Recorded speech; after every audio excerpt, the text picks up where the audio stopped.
어느 날이었습니다. 현재 살고 있는 아파트의 창고에서 뭔가를 꺼낼 일이 있어서 문을 열었는데 열자마자 안 좋은 냄새가 나서 순간적으로 문을 닫았어요.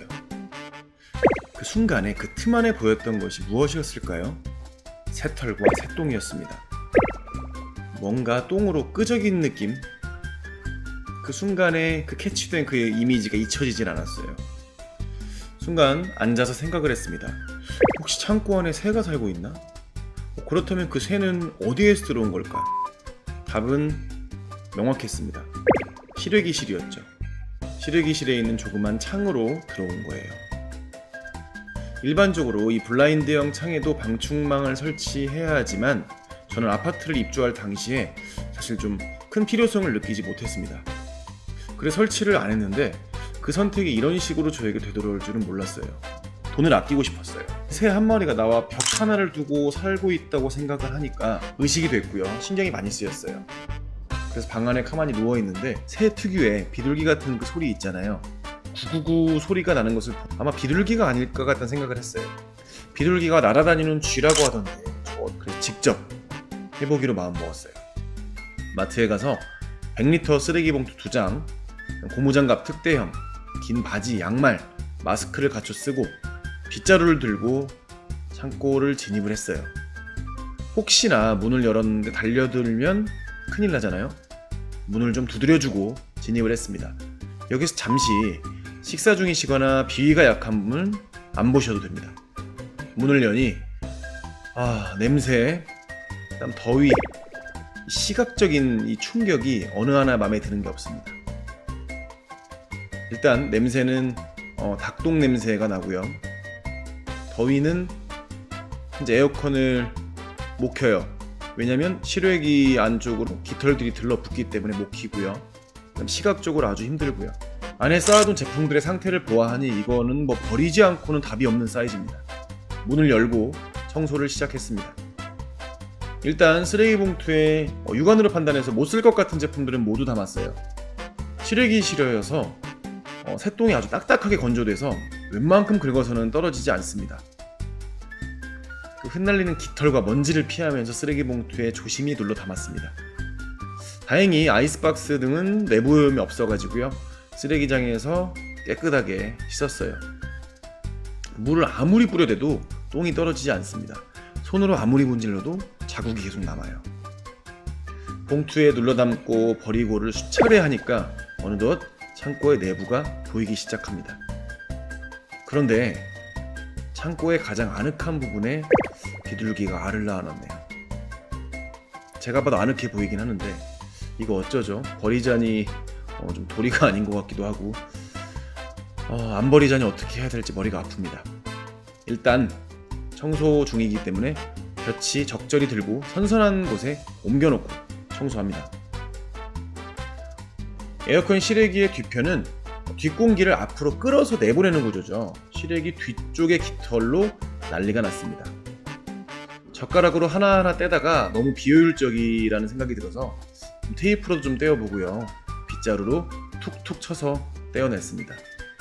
다시 그것을 쓸어 담고요. 자, 이제부터 시작이죠. 이제 벽과 바닥을 물청소할 차례예요. 실외기 덕에 똥이 돌처럼 변했습니다. 물에 락스를 희석해서 빡빡 문듭니다. 그래도 정말 떼기 힘들어요. 군대 내무사열보다 10배 힘든 것 같습니다. 물을 담고 뿌리고 담고 또 뿌리고 담고 뿌리고 담고 뿌리고 담고 뿌리고 담고 뿌리고 담고 뿌리고 담고를 하니 어느 정도 정리가 됩니다. 저의 인생 안에서 저도 사람이기 때문에 힘들었던 기억이 몇 가지 있는데 이 비둘기 집과의 사투는 당당하게 한 탑5 안에 들지 않을까 싶습니다. 스스로를 안아주고 위로해주고 싶지만 그럴 힘조차 없습니다. 해가 중천일 때 시작했는데 뉘엿뉘엿 해가 넘어가는 걸 보니 정말 비둘기를 잡아다가 없애버리고 싶어요. 하지만 저 앞에서 자기 집과 알을 찾아 헤매는 비둘기를 보니 부모로서 동질감을 느낍니다. 더 이상 비둘기는 저 집에 들어올 수 없죠. 왜냐면 실외기에 블라인드를 막아놨기 때문에 냄새는 나지만 못 올 겁니다.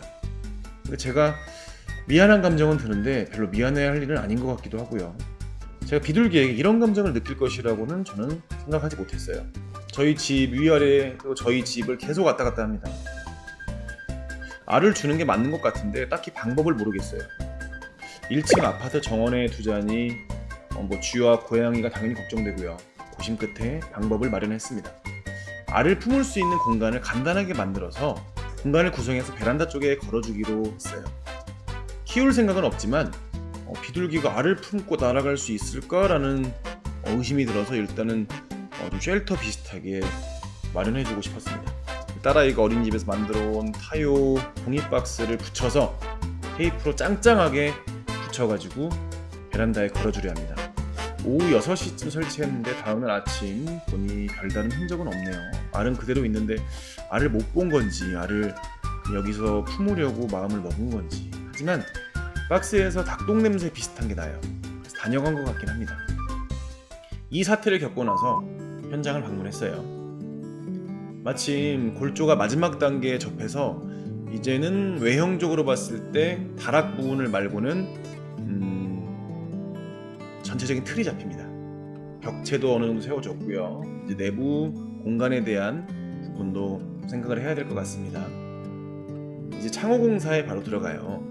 마침 오늘 창호 업체에서 사이즈를 실측을 하고 있었어요. 이 비둘기 사건에 대해서 사건을 설명을 하고요.